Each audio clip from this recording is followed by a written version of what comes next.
In this video, I'm going to show you how to fix DayZ not launching. So when you find your game here, you want to right click on it, then go to properties, install files, and then first step is to just verify the files.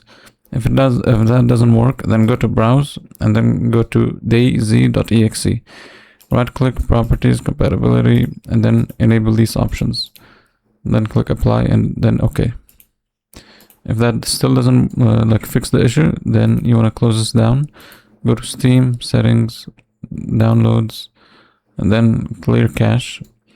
And then you want to do here is you want to uninstall the game. So you want to go down to manage and then uninstall. After that, you want to close down Steam, just exit it like this. And then you want to go here to device manager. Under display adapters, make sure you are always on the latest version. So update your display adapters, then click next to update it.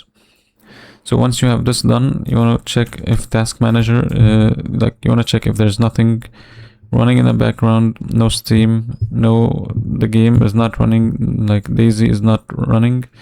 If it is, just make sure you exit it by just right clicking and then end task. And then in details, you want to also check, just make sure you end the task. So what you want to do next is before you open Steam, you want to go to properties, compatibility, and do the same thing here. So just run this program as compatibility and then click apply and then OK. Then once you run the Steam program, you want to try to reinstall the game all over again. Try to reinstall it from Steam and see if it works.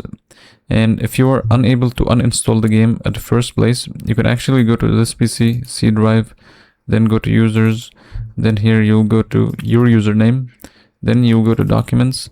You should be able to see the game here. So if you have, let's say, DayZ, you should be able to, it should be displayed over here. Like all you have to do is just right click and then delete it. And this is one way to delete it if you're unable to delete it from Steam. So once you relaunch the game, it should basically work, and hopefully this fixes it.